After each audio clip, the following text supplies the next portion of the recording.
the Navigator.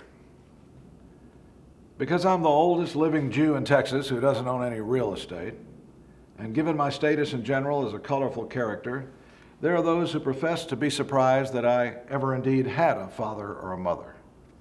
I assure you, I had both. For many years, my parents owned and directed Echo Hill Ranch, a summer camp near Kerrville where I grew up, or maybe just got older. I remember my dad, Tom Friedman, talking to all of the campers on Father's Day in the dining hall after lunch. Each summer, he'd say essentially the same words. For those of you who are lucky enough to have a father, now is the time to remember him and let him know that you love him. Write a letter home today. Many years have passed since I last heard Tom's message to the campers, but love, I suppose, has no sell-by date. When my father was a young boy growing up in the Chicago of the late 20s, his first job was working for a Polish peddler. The man had a horse and cart that was loaded up with fruits and vegetables, and Tom sat on the very top.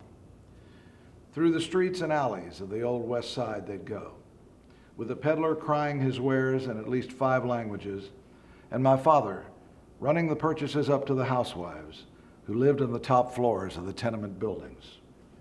There were trolley cars then, and colorful clotheslines strung across the sooty alleys like medieval banners. My father still remembers the word the peddler seemed to cry out more than any other. The word was kartoffel. It is Polish for potato.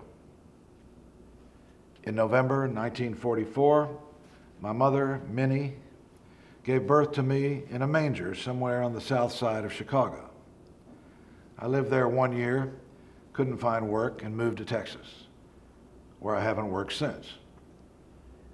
And all this time, my father was far away, fighting for his country and his wife and a baby boy he might never see. Tom was a navigator in World War II, flying a heavy bomber for the 8th Air Force, the old B-24, also known as the Liberator, which, in time, it was. Tom's plane was called the I've Had It.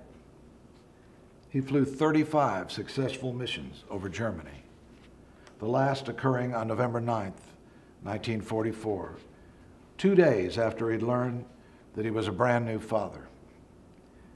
As the Navigator, the responsibility fell to him to bring the 10-man crew back safely. In retrospect, it's not terribly surprising that fate and the powers that be had selected Tom to be the Navigator. He was the only one aboard the I've Had It who possessed a college degree. He was also the oldest man on the plane. He was 23 years old. After each successful mission, it was the custom to paint a small bomb on the side of the plane. In the rare instance of shooting down an enemy plane, a swastika was painted. When one incoming crew, however, accidentally hit a British runway maintenance worker, a small teacup was painted on the side of the plane, practically engendering an international incident. Tom was a hero in what he still refers to as the last good war. For his efforts, he received the Distinguished Flying Cross and the Air Medal with 3 oak leaf clusters and the heartfelt gratitude of his crew. Yet the commanding officer's first words to Tom and his young compatriots had not been wrong. The CO had told them to look at the man on their left and look at the man on their right. When you return, he'd said, they will not be here. This dire prophecy proved to be almost correct. The mighty 8th suffered a grievous attrition rate during the height of the war.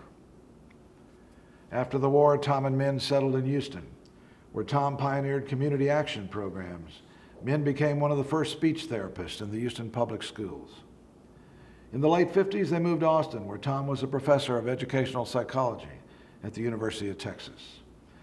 It was in 1953, however, that my parents made possibly their greatest contribution to children far and wide by opening Echo Hill Ranch. My mother passed away in 1985, but Tom, known as Uncle Tom to the kids, still runs the camp. Like most true war heroes, Tom rarely talks about the war. My sister Marcy once saw Tom sitting alone in a darkened room and asked, "Is everything all right, Father?" To this, Tom replied, "The last time everything was all right was August 14th, 1945. That was the day Japan surrendered." On a recent trip to O'Hare Airport in Chicago, I commandeered a limo and drove through the area where Tom had grown up. There were slums and suburbs and Starbucks, but the trolley cars and the clotheslines and the peddler with his horse and cart were gone.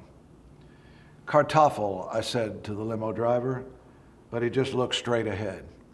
Either he wasn't Polish or he didn't want any potatoes. Today, Tom lives in Austin with his new wife, Edith Kruger, and his 2 dogs, Sam and Perky. He has 3 children, 3 grandchildren. He eats lunch at the Frisco, still plays tennis with his old pals. He did not, as he contends, teach me everything I know, only almost everything. He taught me tennis. He taught me chess. He taught me how to belch. He taught me to always stand up for the underdog. He taught me the importance of treating children like adults and adults like children. He's a significant American because by his example, his spirit, and his unseen hand, he's guided children of all ages safely through the winding, often torturous courses of their lives. One of them was me. Tom's war is long over. Indeed, the whole era seems gone, like the crews who never came home, lost forever among the salt shaker stars. And yet, when the future may look its darkest, there sometimes occurs an oddly comforting moment when, with awkward grace, the shadow of a silver plane flies inexplicably close to my heart. One more mission for the Navigator.